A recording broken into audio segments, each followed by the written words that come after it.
This seat belongs to someone important. Madeline Pierce stood beside seat 1A with one hand resting on the polished divider, her smile tight enough to feel like a warning. Vanessa Brooks looked up from her phone, then toward the empty aisle behind the first-class manager. "Then you should be careful who you remove from it," she said. The cabin went quiet. Overhead bins clicked shut. Cool air moved through the vents, carrying the faint scent of coffee and leather. 12 passengers pretended not to stare while watching every second.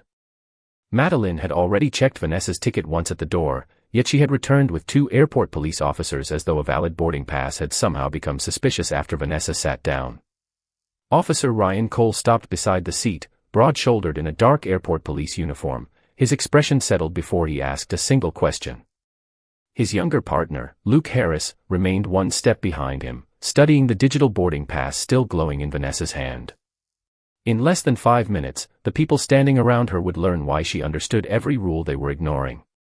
Subscribe for more stories where dignity outlasts prejudice, because what happened before this plane left the gate would expose far more than one bad decision. Cole pointed toward the aisle. "Ma'am, gather your belongings and come with us." Vanessa did not move.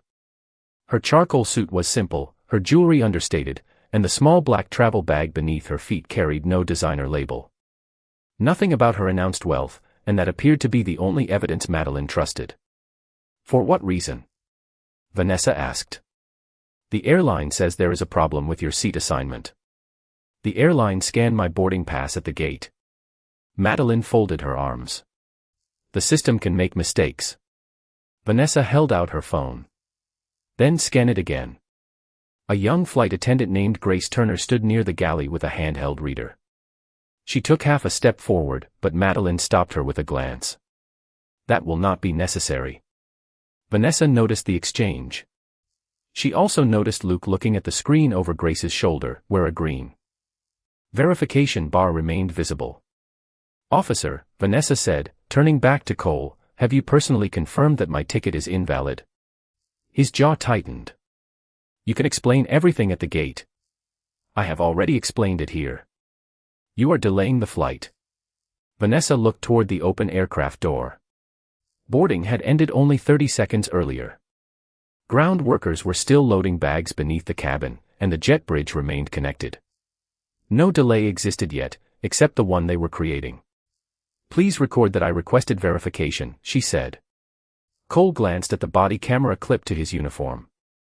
"Everything is being recorded." "Good."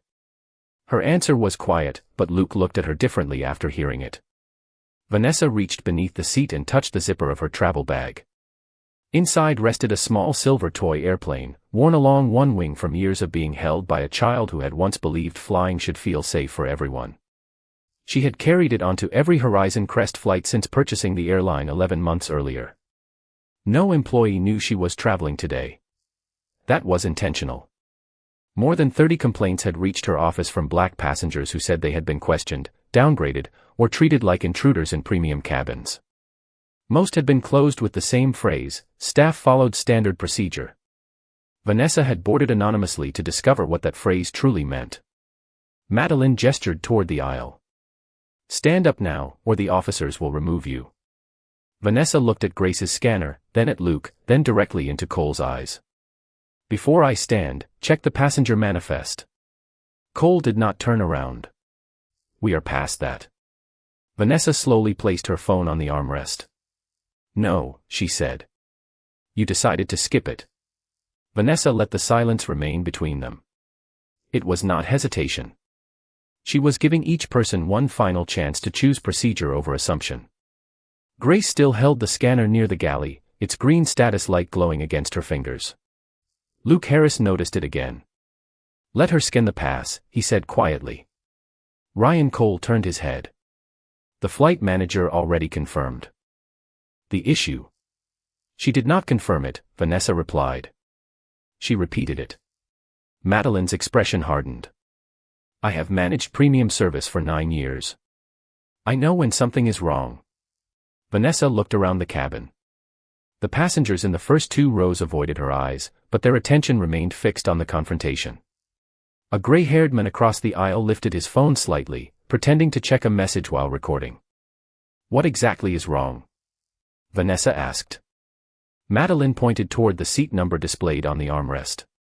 This cabin is reserved for verified premium customers. My boarding pass says seat 1A. That does not mean the reservation is legitimate.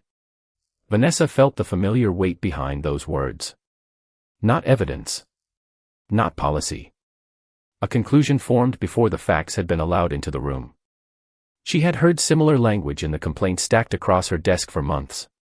A black attorney asked to prove his upgrade twice. A retired teacher moved to the back after another passenger claimed her seat. A family separated because a supervisor decided their confirmation looked unusual.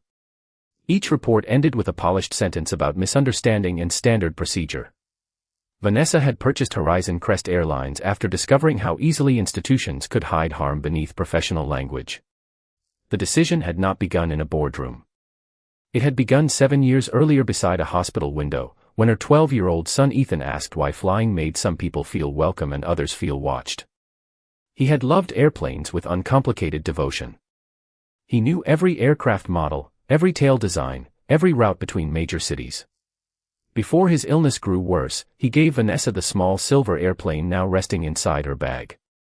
He had scratched 6 words beneath one wing with a school engraving tool: make flying feel safe for everyone. After Ethan died, Vanessa built her investment company around that promise. 11 months ago, she had acquired Horizon Crest through a private holding group and refused the publicity tour the board recommended. She wanted to repair the airline before placing her face on its advertisements. Today was supposed to be an anonymous test of the system. The system was answering her more clearly than any executive report had. Grace approached despite Madeline's warning. I can verify it in 10 seconds. Madeline stepped between her and Vanessa. Return to the galley. Grace stopped. Luke looked toward Cole. There is no safety threat here. Cole's eyes remained on Vanessa. Noncompliance can become a safety issue. I asked for my ticket to be checked, Vanessa said. You called that noncompliance. Cole shifted his stance, aware now that several phones were recording. Ma'am, stand and collect your property. Vanessa looked through the oval window. The wing reflected the bright Georgia morning, and baggage carts moved slowly across the concrete nearly 20 feet below. She had promised herself that if this test exposed bias, she would not use her title as a shield. The employees had to believe she was an ordinary passenger, because ordinary passengers were the ones the policy was supposed to protect. She rose calmly from the leather seat. A few people exhaled, mistaking cooperation for defeat. Vanessa reached beneath the seat for her bag. For the record, she said, I am leaving the seat to prevent further delay. I am not admitting that your decision is valid. Cole extended one hand toward the aisle. Madeline announced to the cabin that the situation was being resolved. Her voice carried the polished calm of someone rewriting events while they were still happening. Vanessa lifted her bag, but the zipper caught against the metal seat frame. The opening widened. The small silver airplane slipped out, struck the carpet softly, and rolled down the aisle toward the cockpit door. Grace moved to retrieve it, but the cockpit opened first. Captain Andrew Miller stepped into the cabin, looked down at the toy near his polished shoe, and stopped breathing for one unmistakable second. Captain Andrew Miller bent down and picked up the silver airplane with both hands, as carefully as if it were made of glass. His thumb moved across the scratched words beneath the wing. Make flying feel safe for everyone.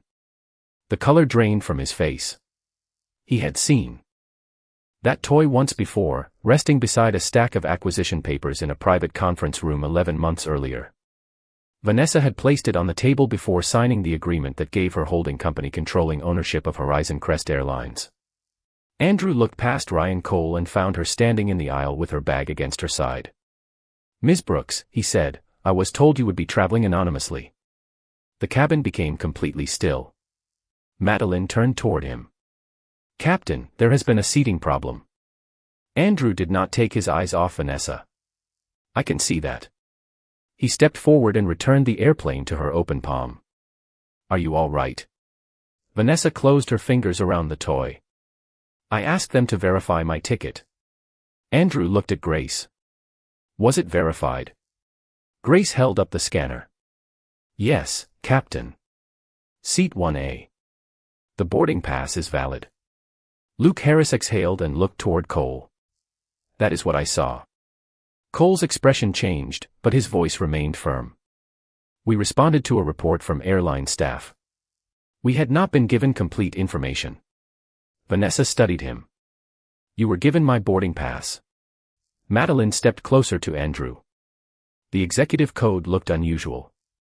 I believe the reservation might have been entered incorrectly. Did you scan it? He asked. She hesitated. I relied on the passenger service note. Andrew looked at Grace again. What did the system display? Grace glanced at Vanessa before answering. Executive owner clearance. Verified. A passenger across the aisle lowered his phone, his mouth slightly open. Whispered questions moved through the cabin, but Vanessa heard only the soft whir of the ventilation system and the faint vibration of equipment beneath the floor. Madeline looked from the scanner to Vanessa. Owner clearance. Andrew faced the cabin. His voice was measured, carrying without becoming theatrical. Ms. Vanessa Brooks is the controlling owner of Horizon Crest Airlines. No one spoke. Cole looked toward the aircraft door as though the jet bridge offered an easier place to stand. Madeline's polished expression vanished completely. I did not know, she said. Vanessa met her eyes. You were not required to know who I was. You were required to verify my ticket. The words settled over the first-class cabin with more weight than any announcement. Andrew asked the officers to remain while airline security preserved the cabin video, gate records, and scanner history. Cole opened his mouth, but Luke spoke first. My body camera has recorded the entire interaction. Vanessa nodded. Then preserve it without alteration. She turned to Andrew. The passengers should not lose their flight because of this. We can hold departure briefly and document everything at the gate, he said. No, Vanessa replied. Separate the statements, secure the records, and let the flight depart once safety checks are complete. Madeline stared at her. You are still taking this flight? Vanessa looked at seat 1A. It is the seat I purchased. She returned to it and placed the silver airplane beside the window. Cole remained in the aisle, struggling to reconcile the woman he had ordered to leave with the authority now directing the response. Vanessa fastened her seat belt and looked toward him. Officer, the problem is not that you failed to recognize an owner. Her voice was quiet. The problem is that you decided an ordinary passenger did not deserve verification. Luke lowered his eyes. Madeline said nothing. Andrew returned toward the cockpit, but Vanessa stopped him with one question. How many complaints reached flight operations before today? His hand remained on the cockpit door. More than I was told to discuss publicly. Vanessa looked toward the scanner in Grace's hand. Then this was never only about seat 1A. Andrew's expression confirmed what his words had not. Somewhere inside Horizon Crest, people had already seen the pattern, and someone had chosen to keep it from reaching her. The aircraft door closed 12 minutes later, but the silence inside first class remained open and unsettled. Captain Andrew Miller returned to the cockpit after confirming that every relevant record had been secured, while an airline security supervisor collected separate statements from Madeline Pierce, Grace Turner, Ryan Cole, and Luke Harris at the front galley. Vanessa remained in seat 1A with the silver airplane resting beside the window. Outside, the jet bridge pulled away, and sunlight flashed across the wing as the aircraft prepared to leave Atlanta for Chicago. Madeline stood near the galley curtain, her hands folded so tightly that her knuckles had lost color. She had apologized twice, but each apology began with the same sentence. I did not know who you were. Vanessa had not answered.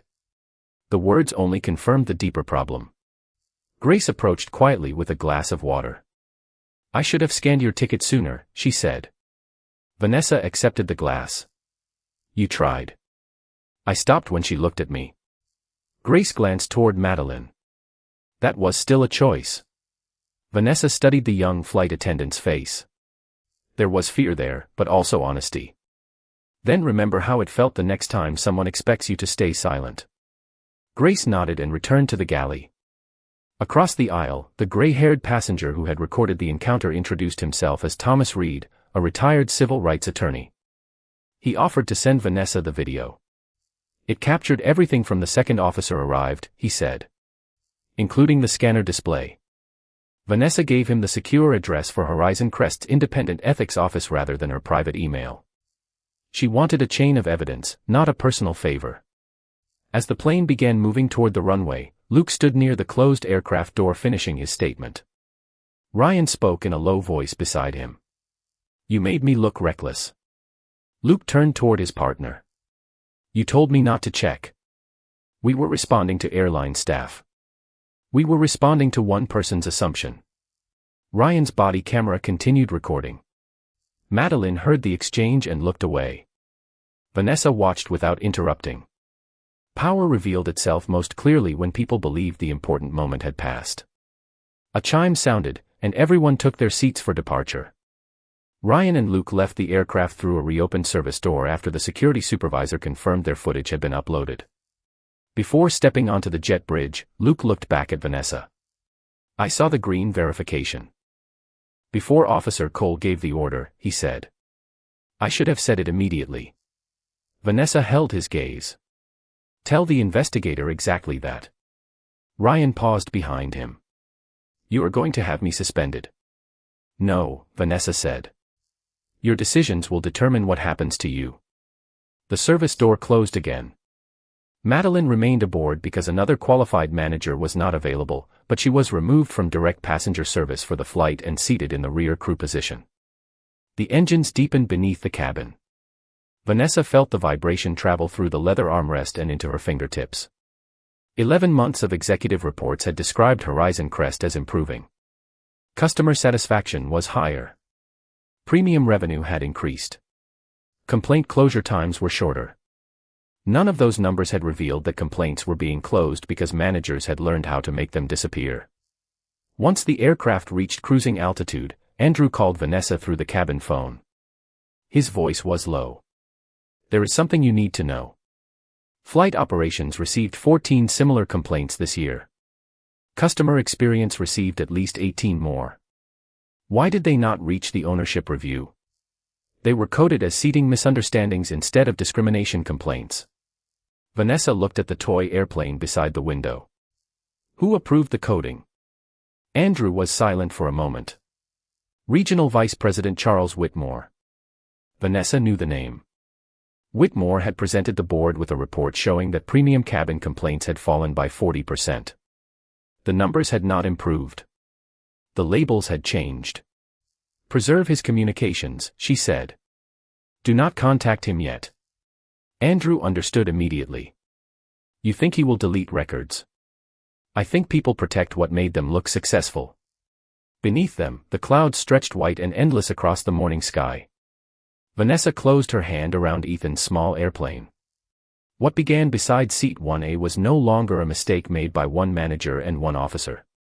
It was a system that had taught people to rename prejudice until it looked like policy.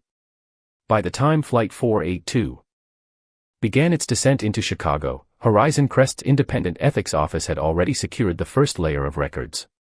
Vanessa received no detailed report while airborne, only a short confirmation through the encrypted cabin system, complaint files preserved, executive communications placed under legal hold, access permissions frozen. She read the message twice, then turned off the screen. Outside the window, Lake Michigan appeared beneath the clouds like a sheet of dark steel. The silver toy airplane rested in her palm, its worn wing catching the afternoon light. Across the cabin, Grace moved quietly through final preparations, checking seatbelts and storage compartments with renewed attention. Madeline remained in the rear crew seat, separated from passenger duties, her earlier confidence replaced by a stillness that looked less like regret and more like calculation. Vanessa noticed the difference. Regret looked inward. Calculation searched for an exit. When the aircraft reached the gate, Andrew asked passengers to remain seated for several minutes while airline investigators boarded. No dramatic announcement followed. No one was publicly accused. 2 representatives from the ethics office entered with sealed evidence bags, company counsel, and an independent compliance officer named Rebecca Sloan. They collected Grace's scanner, downloaded the cabin security record, and obtained Thomas Reed's video through a verified transfer. Each witness was assigned a separate interview room inside the terminal. Vanessa entered the executive conference suite last, not as the owner demanding punishment, but as the passenger whose complaint now had to be documented like any other. Rebecca placed a recorder on the table. Please describe what happened without referring to your ownership position. Vanessa understood why. The first-class manager questioned my right to occupy seat 1A after my boarding pass had already been accepted. She refused multiple requests to scan it again. Officer Cole ordered me to leave without personally verifying the reservation. Officer Harris saw the valid status and did not speak until later. Rebecca nodded. Did anyone use explicitly racial language? No. Why do you believe bias may have influenced the decision?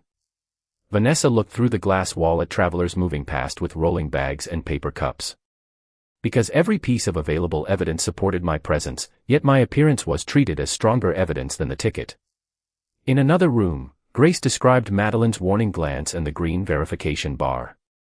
Luke confirmed that Ryan had told him further checking was unnecessary. Thomas's video captured Madeline saying the seat belonged to someone important before she had reviewed the reservation. Then the preserved system history revealed something more troubling. Madeline had opened Vanessa's passenger profile at the gate and seen the verified executive clearance. She had not misunderstood the code. She had closed the screen, added a manual note questioning the reservation, and contacted airport police. Rebecca placed the access log before Vanessa. She knew the seat was valid. Vanessa felt the truth settle heavily, without surprise. Then ask her why she created the problem. Madeline's interview lasted 43 minutes. At first, she blamed an unusual account code. Then she claimed concern about fraud. Finally, when shown the audit trail, she admitted that another first-class passenger had complained that Vanessa looked out of place and might have taken the wrong seat. Madeline had chosen to protect that passenger's comfort rather than verify the facts she already possessed. Before the interviews ended, a second team delivered the first findings from Charles Whitmore's office. 32 discrimination complaints had been recoded during the previous year. 11 involved black passengers in premium cabins. 7 included valid tickets that employees had challenged more than once. Whitmore had sent managers a written instruction to classify such reports as service misunderstandings unless the passenger used a specific legal phrase. The policy had not reduced discrimination. It had reduced the number appearing on his performance report. Vanessa looked at the pages, then at Ethan's airplane beside them. Suspend access for everyone connected to the recoding process, she said. Do not announce conclusions before the investigation is complete. Rebecca studied her. The board will expect an immediate public response. The passengers deserve an accurate one. Beyond the conference room, Madeline sat alone beneath the bright terminal lights while Ryan Cole's department placed him on administrative leave pending review. Luke had chosen to cooperate fully. Grace had preserved the scanner when silence would have been easier. Each person had made a choice. Now the evidence was separating mistake from intention, fear from complicity, and authority from truth. The investigation continued through the night, but Vanessa did not remain in the terminal conference suite to control every decision. She appointed Rebecca Sloan to lead the independent review, instructed company counsel to report directly to the board's ethics committee, and left the building through a quiet employee corridor after midnight. Outside, Chicago rain tapped against the black car waiting at the curb. Vanessa sat in the back seat with Ethan's silver airplane resting in her hand, listening to the soft rhythm on the windows. She had expected the anonymous flight to reveal poor judgment at the front line. She had not expected to uncover a system designed to make complaints disappear before they reached anyone with authority to act. By 6 the next morning, the first complete audit reached her encrypted tablet. The pattern was precise. Customer complaints involving black travelers had been redirected into categories with softer names: seating confusion, communication concern, service expectation mismatch. Once recoded, they no longer triggered bias review, executive notice, or mandatory interviews. Charles Whitmore had approved the language himself and rewarded managers whose divisions showed fewer formal discrimination reports. Madeline's performance rating had risen each quarter. Her promotion recommendation cited a 40% reduction in premium cabin conflicts. The number had never represented fewer incidents. It represented better concealment. Vanessa read the report beside the hotel window as dawn spread gray light across the city. Rebecca called at 7:10. Whitmore attempted to access the complaint archive overnight, she said. The legal hold blocked him. Did he contact anyone? 3 regional managers and 1 board member. Preserve the calls and messages. Rebecca hesitated. He is requesting a meeting with you. Vanessa looked at the toy airplane on the table. Not until his interview is recorded. At Horizon Crest headquarters later that morning, the board assembled in a glass conference room overlooking the runways. Whitmore arrived in a dark suit, carrying a binder of performance data and the practiced composure of a man who believed numbers could defend anything.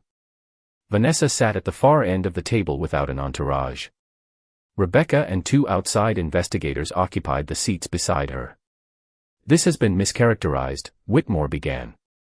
We improved complaint resolution by preventing ordinary misunderstandings from becoming accusations. Vanessa opened the audit report. You changed the category after employees had already documented racial concerns. The language was emotional and inconsistent. So you removed it. I standardized it. Rebecca placed copies of the original complaints beside the recoded versions. One black physician had written that staff questioned his first-class ticket 3 times while never approaching the white passengers around him. The revised file described a disagreement over boarding expectations. A black mother reported that an agent separated her from her 8-year-old daughter after insisting their seat assignments could not be correct. The final record called it a family seating preference. Whitmore glanced at the pages but did not touch them. Those events were resolved. Vanessa's voice remained quiet. They were renamed. The room fell still. She asked him whether he had instructed Madeline to challenge passengers whose executive codes appeared unusual. He denied it. Rebecca then played a recorded training call from 3 months earlier. Whitmore's voice filled the room, advising managers to protect the premium experience by resolving visual inconsistencies before departure. One board member looked up sharply. What does visual inconsistency mean? Whitmore shifted in his chair. Travel patterns, account behavior, presentation.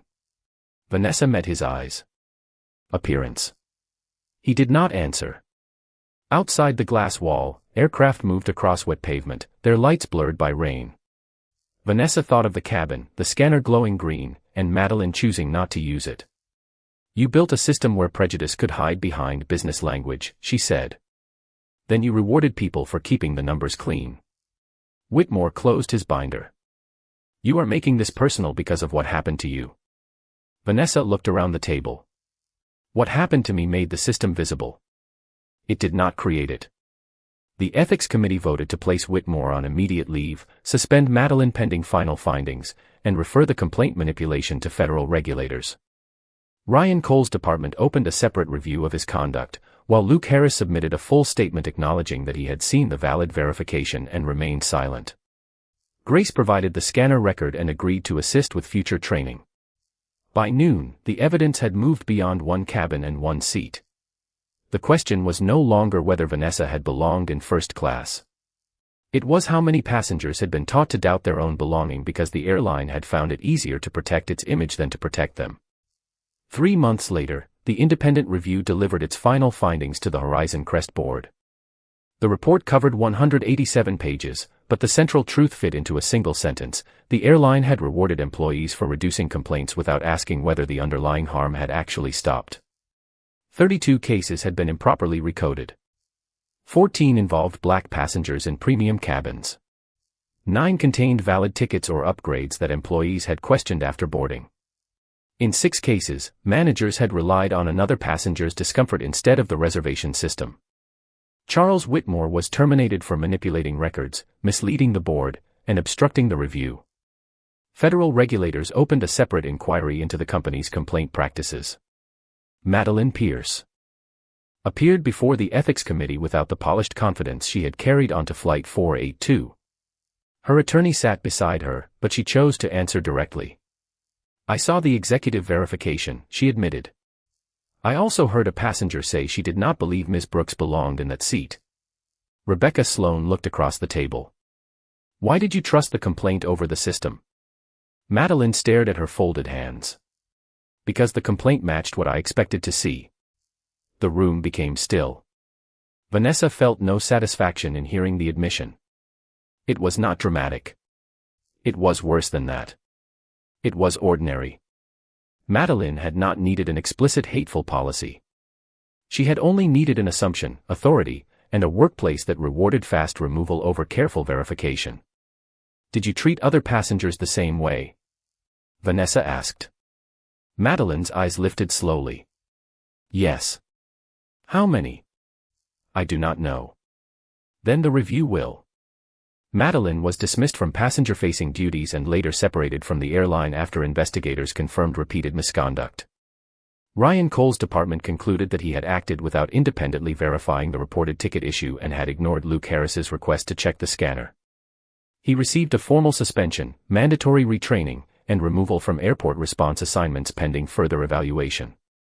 Luke accepted discipline for failing to speak immediately, then gave sworn testimony in the airline review and the police inquiry. He did not present himself as courageous. "I saw the truth," he said, "and I waited for someone with more authority to say it first." Vanessa considered that sentence more important than any apology. Systems survived because people believed silence was safer than responsibility. Grace Turner was cleared of misconduct after the review confirmed that she had attempted to verify the ticket and later preserve the scanner. She asked Vanessa not for a promotion, but for permission to help rewrite the training program. "The old training taught us how to control a cabin," Grace said. "It did not teach us how to question our own judgment." Vanessa approved the request. Horizon Crest replaced its complaint categories, created automatic bias review for repeated ticket challenges, and required 2 verified checks before any seated passenger could be removed for a reservation dispute. Every intervention had to record who checked the manifest, what evidence supported the decision, and whether the passenger had been given a chance to respond. The company also reopened all 32 complaints and contacted each affected traveler with independent counsel available. Some passengers accepted apologies. Others requested compensation. Several wanted only one thing, a written acknowledgement that they had not imagined what happened. Vanessa signed every letter herself. On the final page of each one, she added the same line, "You should never have needed status to be treated with dignity." 6 months after Flight 482, Horizon Crest held its first public accountability meeting at the Atlanta airport. Vanessa stood before employees, passengers, union representatives, and regulators with Ethan's silver airplane resting on the podium. She did not describe the reforms as a victory. "A policy can prevent one decision," she said. "A culture decides whether people follow it when no one important is watching."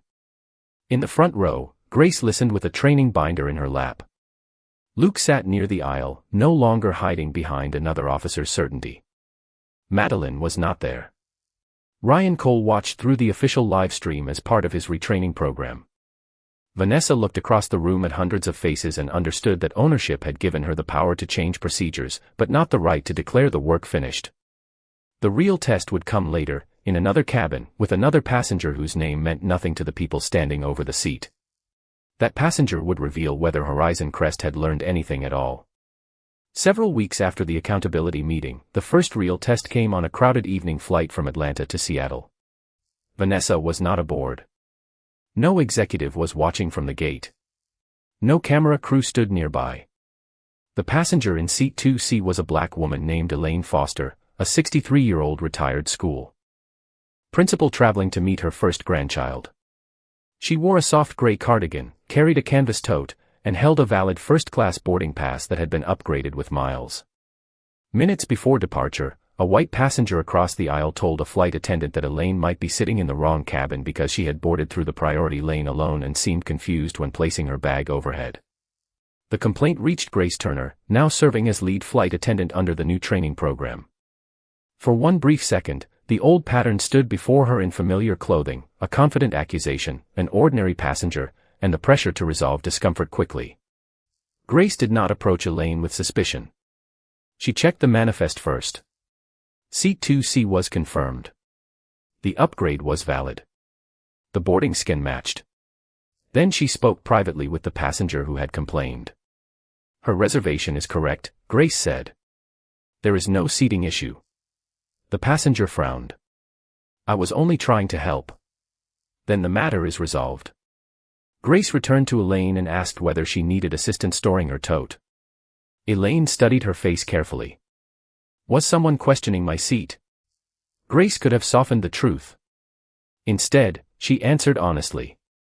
A concern was raised. We verified the record before taking any action. Elaine looked toward the window, then back at Grace. Thank you for checking the facts before checking me. The words stayed with Grace throughout the flight. Luke Harris happened to be traveling in economy that evening after completing airport response retraining. He had no role in the cabin, but he witnessed the exchange from the boarding area and later submitted a written commendation. In his report, he described not only what Grace did, but what she refused to do. She did not turn another passenger's discomfort into evidence. She did not ask Elaine to defend a seat that the system had already confirmed. She did not confuse speed with fairness. When the report reached Vanessa, she read it alone in her office after sunset. Ethan's silver airplane rested beside the window, its scratched inscription catching the city lights. For the first time since Flight 482, she allowed herself a small smile. The new policy had worked without her presence. More importantly, someone had chosen to follow it when no powerful person was watching. The next morning, Vanessa called Grace. You handled the Seattle flight correctly, she said. Grace was quiet for a moment. It should not feel exceptional. No, Vanessa agreed. But change begins when the correct choice becomes repeatable. Grace later asked Elaine for permission to use the incident anonymously in training. Elaine agreed on one condition. Do not make me the lesson, she said. Make the decision the lesson. Her words became the opening line of every New Horizon Crest bias review session. Employees were shown two paths: react to an assumption or verify the facts before approaching the passenger. The company began measuring not how quickly complaints disappeared, but how accurately they were resolved and whether travelers felt heard. Ryan Cole completed his suspension and requested reassignment away from passenger disputes. During his final review, he admitted that he had treated certainty as professionalism because uncertainty felt like weakness. The department allowed him to return only under supervision and with no authority to remove passengers without independent verification. Luke remained in airport policing but became part of a review team studying intervention decisions. Neither man was celebrated. Accountability was not a ceremony. It was a daily restriction against repeating the same harm. Vanessa understood that one correct flight could not erase years of mistrust. Still, when she received Elaine's handwritten note, she placed it beside Ethan's airplane. The note contained only one sentence: this time, the system saw me before it judged me. 1 year after Flight 482, Vanessa returned to Seat 1A on a quiet morning flight from Atlanta to San Francisco. This time, her name appeared openly on the passenger manifest, and every employee knew the owner was aboard. Yet she arrived without assistants, photographers, or special announcements. She wore the same charcoal suit and carried the same black travel bag beneath the seat. Ethan's silver airplane rested beside the window, its worn wing glowing in the first light of dawn. Grace Turner welcomed passengers at the door as the airline's new director of service training, observing the crew without controlling them. Luke Harris stood near the gate with the airport review team, studying intervention reports rather than responding to assumptions. Ryan Cole had completed his supervised return but no longer handled passenger removals. Charles Whitmore and Madeline Pierce were gone from the airline, while federal regulators continued monitoring the reforms they had helped make necessary. Vanessa watched ordinary travelers enter the cabin. A construction supervisor in dusty boots took Seat 1C. A young black mother settled into 2A with her sleeping son. An elderly white man asked for help lifting his suitcase. No one was treated like an exception. No one was asked to prove belonging beyond the same verification required of everyone else. The new process did not feel dramatic. That was its success. Fairness had become quieter because it no longer needed a powerful person to demand it. Before departure, Grace approached Vanessa and placed a small envelope on the armrest. Inside was a copy of Elaine Foster's handwritten note and a summary of the airline's first full year under the new system. Repeated ticket challenges had fallen sharply. Every complaint involving identity or appearance had received an independent review. More employees reported concerns before passengers were harmed. Customer trust had begun to recover, though Vanessa knew trust could not be restored by numbers alone. The crews are asking fewer questions based on appearance, Grace said. And more questions based on evidence. Vanessa looked toward the passengers around them. That is a beginning. Captain Andrew Miller welcomed everyone aboard, then paused before closing the cockpit door. It is good to see you in 1A again. Vanessa touched the silver airplane. It is good to know the seat would be protected if I were nobody. Andrew understood. He nodded once and returned to the cockpit. As the aircraft moved toward the runway, the little boy in 2A noticed the toy beside Vanessa's window. His eyes widened. "Does it fly?" he asked. Vanessa smiled and handed it across the aisle. It carried a promise farther than I expected. The boy turned it carefully in his hands while his mother apologized for disturbing her. "He is not disturbing me," Vanessa said. "He is reminding me why this matters." The plane lifted above Atlanta, and morning light spread across the cabin. Below them, highways narrowed into silver lines and buildings became small enough to lose their status. From that height, no seat looked more human than another. Vanessa watched the child return Ethan's airplane, then placed it gently near the glass. She had once believed ownership would give her the power to protect people. She now understood that power only mattered when it changed what happened to someone whose name opened no doors. The airline had not healed because employees learned to recognize its owner. It had begun to heal because they learned not to require importance before offering dignity. Kindness had not weakened accountability. It had given accountability a purpose. Evidence had exposed the failure, but empathy had shaped the repair. As sunlight touched the scratched words beneath the toy wing, Vanessa closed her eyes for one quiet second. Make flying feel safe for everyone. The promise was no longer only Ethan's. It belonged to every passenger who entered the cabin expecting to be seen as a person before being judged as a problem. And when a system finally changes after humiliating someone powerful, has justice truly been achieved, or does the real test begin with how it treats the next person who has no power at all?